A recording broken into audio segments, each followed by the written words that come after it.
People. We love them, we hate them, but they definitely exist in our lives. And we build relationships with them. And sometimes they start off really easy, and then they get to a tipping point and we don't know what to do.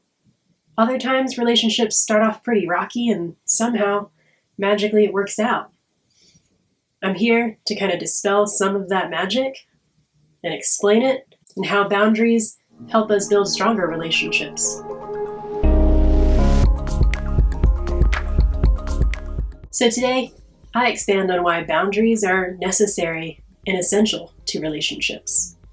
We often think about boundaries as if they're ways to keep ourselves distant from one another. And we often define relationships, like really good relationships, as ones where we're able to mind read each other's thoughts, feelings, just know it like that.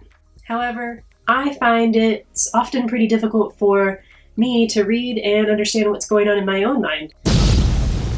Therefore, I think sometimes it's best that we communicate our boundaries clearly and with care. So when we communicate our boundaries clearly, we have a higher chance of being heard and understood. We have a higher chance of being cared for in the way that we wish to be cared for.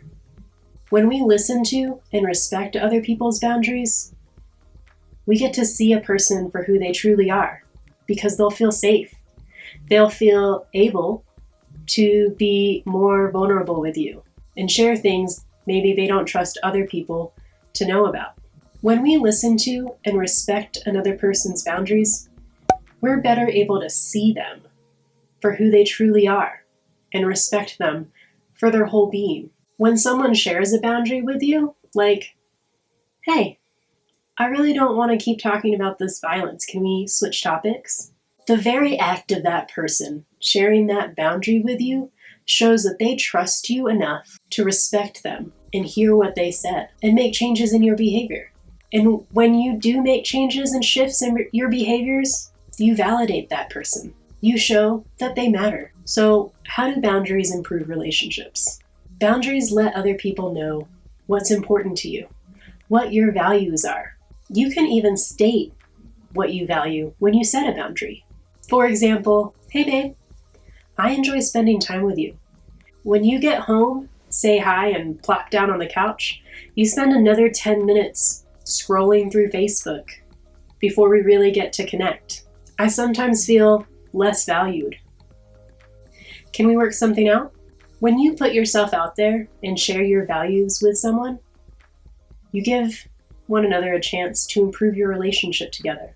So when you shared that you value another person and that you'd like to be recognized earlier in the getting home routine, you give that person an opportunity to do something different to show that they value you back.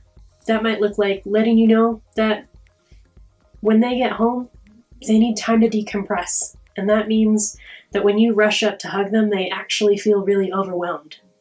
And we know that you never intended to overwhelm them.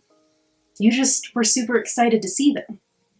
Whereas they were really excited to be home and to see you so that they could rest and relax. Boundaries also don't have to be between you and someone else in your personal life. You can also share boundaries with people at work. For example, maybe you have a coworker that just chatters on about their personal life. And as interesting and fascinating as it is, maybe you want to focus on your job because it requires that of you. Or you're just not in the mood to hear about their personal life at the moment. Set a boundary. I hear that you're going through some difficult stuff at home right now, but I'd like to focus on work for the moment. Maybe we could talk later? You could leave that last part out if you don't really actually want to talk about it later. You can also set the boundary for yourself. Like, I'm so glad that you feel safe talking to me about your personal life while at work. But I like to keep my life, my work life, and my home life separate. So I'd rather not share about my home life with you. So I'd rather not share my home life while we're on the clock. And then if you really don't want to share with that person, you could, of course, never meet with them outside of work. When we know what our boundaries are and share those pretty clearly with others, we help people know how we like to be treated, how we like to be loved and cared for. If you're getting value out of this content, please smash that like button. Now, I realize that sometimes we don't know what we want, and I haven't made a video on figuring that out, really. Not too much. I mentioned it a little bit in the video on boundaries, which I'll pop up somewhere. So if that's something you need help with, let me know in the comments. Boundaries can also damage and destroy relationships. However, those boundaries are ones that we would say are maybe not the greatest boundaries. So there's a spectrum of boundaries where you have enmeshed boundaries and rigid boundaries. And you're shooting for one somewhere in the middle. And those are where those boundaries make your relationship stronger. To recognize if you're a little closer to the enmeshed boundaries or a little closer to rigid boundaries, here's some tips. Enmeshed boundaries are maybe when you and someone else, you and your family, you and a friend, are so close and you kind of have to know where you guys are, like where the other person is at all times, or your family needs to know where you are at all times, and they need to know what you're doing and how you're feeling and what you're eating. Or maybe you guys are always doing all the things together, and that's just what's expected. And you're expected to share so much when sometimes maybe you don't want to share. At the other end, on the rigid side, you might see people like a family or friends that look all right on the outside, but they don't really talk in a way where you really connect, in a way where you really understand one another. You don't have emotions in that relationship. I mean, you do, right? They're somewhere, buried, hidden, but you don't share them. And maybe if you shared them, it was just I feel sad, or I feel fine, I'm fine, everything is fine, we're all good. If that's maybe the interaction, you may be experiencing some rigid boundaries.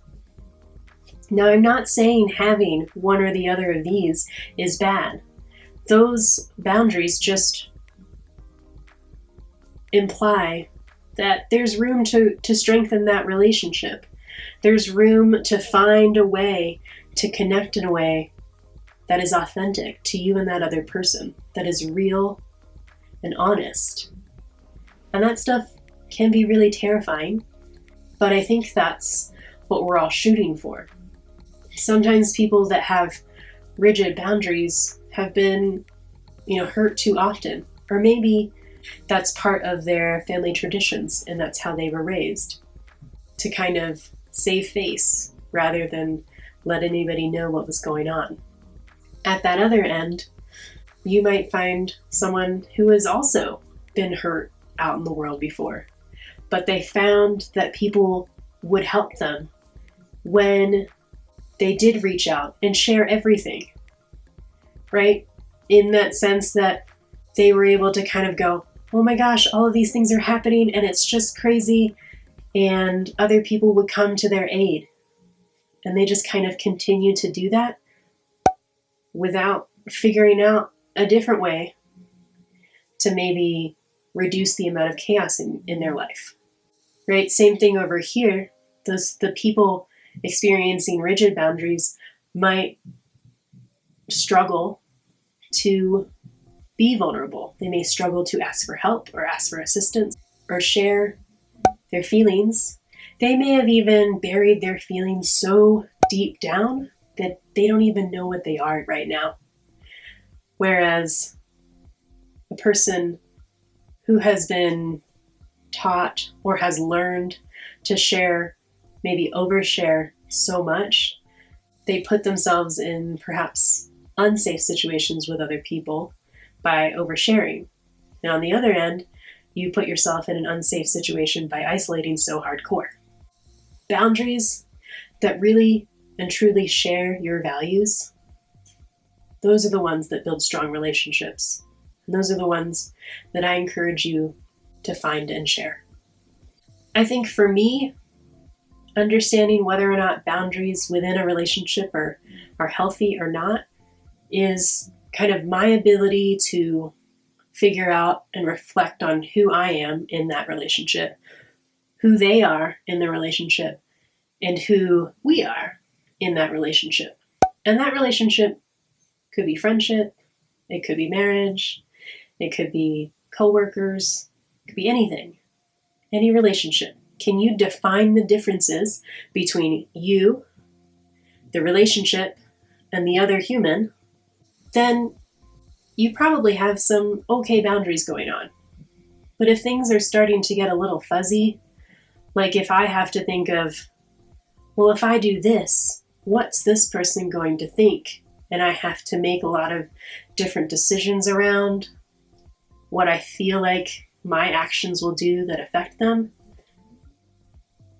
then I might have some enmeshed boundaries because I'm not able to consider what my values are in a decision that is mine. Relationships are so messy and so confusing. There are so many mixed messages out there, and you have to figure out what is important to you in a relationship. You deserve true, honest, authentic connection with other people. And by sharing your boundaries clearly with others, you can achieve that and help others achieve that too. Thank you for watching. Please hit like and subscribe if you're curious to learn more. If this content adds value to your life, click the bell to get a notification whenever I upload new videos. Until next time, live intentionally, love fiercely, and lead courageously.